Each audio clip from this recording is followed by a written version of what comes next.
Hey everyone, and welcome back to Civics Review. Today we're going to be talking about Article 2 of the Constitution, what that is and what it's all about. Well, let's get to it.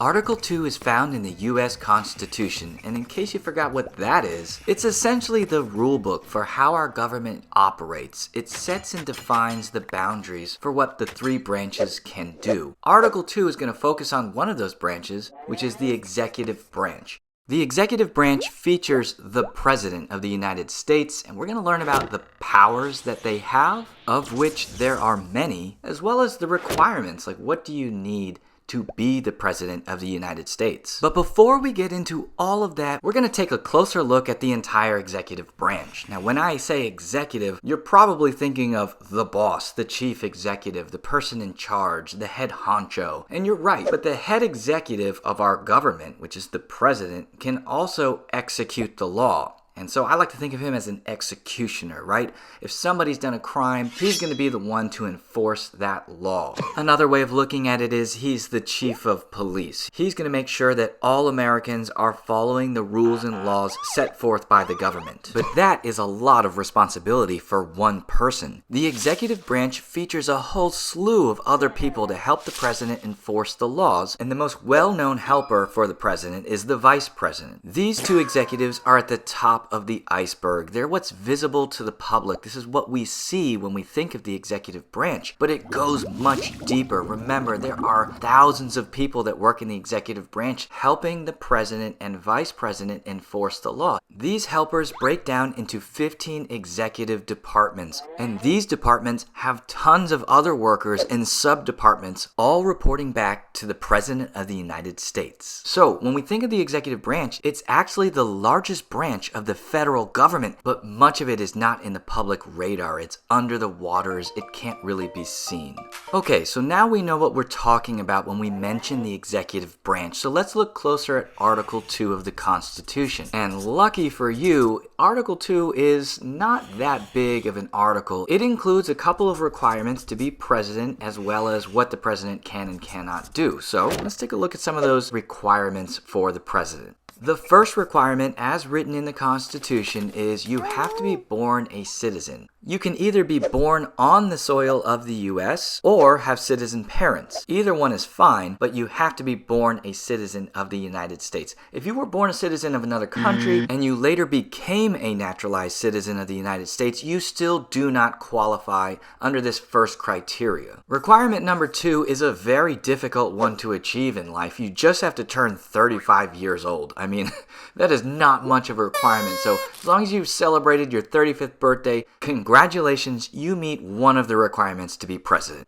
Requirement 3 states that you must reside in the United States for at least 14 years. It would be pretty difficult to run a country and enforce the laws if you didn't live here and know what those laws were. And so that's what the Founding Fathers want out of this requirement. They want to make sure that you've been living here and you kind of know what's going on. Oh, I see you're still here expecting more. Well, those are the only requirements for president as written in the Constitution. As long as you meet these 3 requirements, you may be president.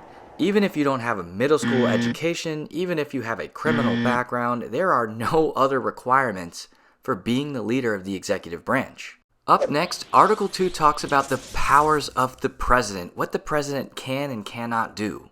And the first power that's given to the president is called the executive power. And this is somewhat vague. It just says an executive power will be vested in the president. This essentially gives the president power to enforce laws. The president is also given the power as commander-in-chief. He's going to be the leader of the Army and the Navy. We see this a lot in movies, right? Somebody in some secret military base gets on the phone and says, "Alert the president!" The reason why they're doing that is because, according to Article 2, the command of the military belongs to the president. Ultimately, the president is the one to decide, are we attacking? Are we defending? Are we going to stay put and see what happens? That's why all these military command centers are always getting on the phone with the president. Another power of the president, which is very much less exciting than the commander-in-chief, is the power to appoint appoint. The president has the power to appoint members of the executive departments, meaning he gets to choose his bros. When he steps into office, the president gets to select and choose people to join the government positions in the executive branch. He can appoint diplomats, ambassadors, federal judges, Supreme Court justices, and members of the executive departments. Now you're probably wondering, whoa, wait a minute, slow your roll. You're saying he can choose anyone. There has been some past appointments by the president that have been slightly suspect. John F. Kennedy famously appointed his brother to an executive position, and of course John Adams appointed his own son. In order to prevent the president from just choosing his best college buddies who might not be up to the challenge of running the country, the Senate is allowed to approve or disapprove of his appointments. And these 100 lawmakers are going to sit down with the presidential appointments and determine if they're capable of doing the job. If they feel like they're not capable, they're going to ask the president to appoint another person. Maybe this time not an electric rat that you found in some wild grass. Another power found in Article 2 is the power to negotiate treaties, and this is a big one. Our president is the leader of our country, and he's going to meet with the leaders of other countries and discuss how we can get along, how we can trade, or how we can agree to protect one another. Again, those 100 lawmakers, the Senate, also get to approve or disapprove of these treaties. Remember, if our president's going to, another country and putting money in his own pocket, the senators are going to ask, is this really a benefit to America? Or are you just trying to make yourself rich? Now, Article 2 mentions the president's role in lawmaking. While he cannot create laws on his own or cast votes in Congress, the bill or the proposed law is going to end up on his desk, where he may choose to sign the bill into law or veto the bill and say, nope, we're not going to do this, try it again, or throw it in the trash. If you need a quick refresher on how this confusing lawmaking process works more in Article 1, you can check out this link up here. And I just realized George Washington is still dressed up as a Pokemon character. My bad, G. To wrap it all up, the president has the power to pardon people or excuse them of their crimes. This is a very controversial power that the president has, but think of it this way. If he has the power to enforce the laws and make sure we're following the rules, then he also has the power to say, hey, you know what? You're not in trouble. Just go home, man. You don't have to be in jail anymore. I'm free. Releasing convicts, murderers, terrorists, drug dealers back into the free society usually doesn't make the American people happy. And so the president won't do this in the beginning of his term. He's going to do this as he's leaving the White House. When he knows he's not coming back for another 4 years, he's going to start using this power more often. Now, all of these powers we just talked about are written down in Article 2 of the Constitution. And when they're written down, we call these expressed powers. Now, you're probably asking yourself, what other kind of power is there? They all need to be written down somewhere, but there are things that are not expressed in the Constitution that the president still can do. And these powers we call implied powers. So let's check these out. Now, the president of the United States actually has even more powers that are not found in the Constitution. In order to find these, we're going to have to use a little bit of magic. I solemnly swear that I'm up to no good.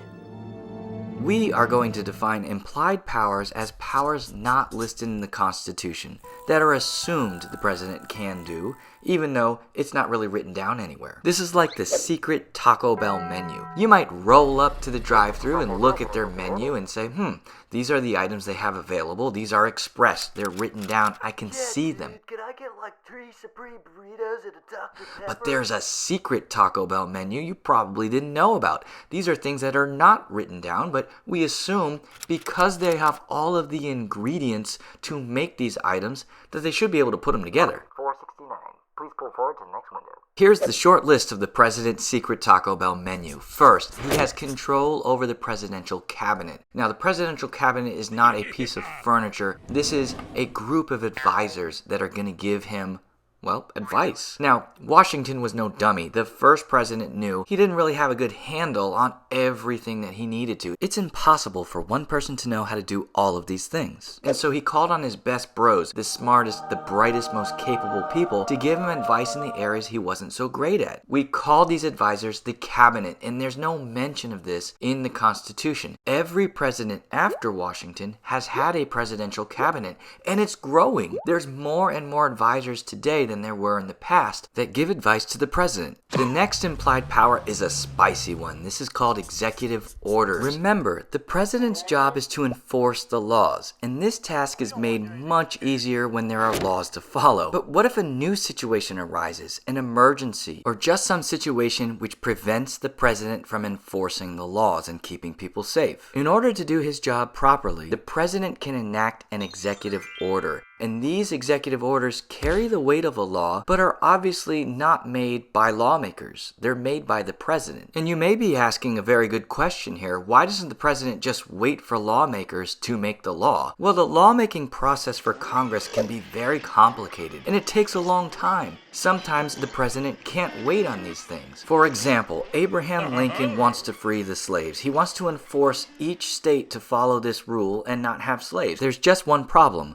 Slavery is still legal, and Congress has been arguing back and forth for 100 years over whether they should ban slavery. And so he uses an executive order, the Emancipation Proclamation, and says all slaves are free. Now I have the power to enforce these things because I've written this executive order. Executive orders are somewhat flimsy, though, and each branch of government has some way of dealing with an executive order they don't agree with. Lawmakers can eventually work on making some kind of law that can override the president's executive order. The Supreme Court can step in and say, you know what, we took a look at this executive order and it's very icky, so it's gotta go, it's unconstitutional. Or the next president that comes in can just bin it. He can toss it in the trash can and say, no, we're not doing that one anymore. I'm gonna enforce the laws the way I think they should be enforced. They're not as sturdy as a law made in Congress. Last implied power here, guys, is the emergency wartime powers, and this one makes a lot of sense. In the event of someone attacking the United States,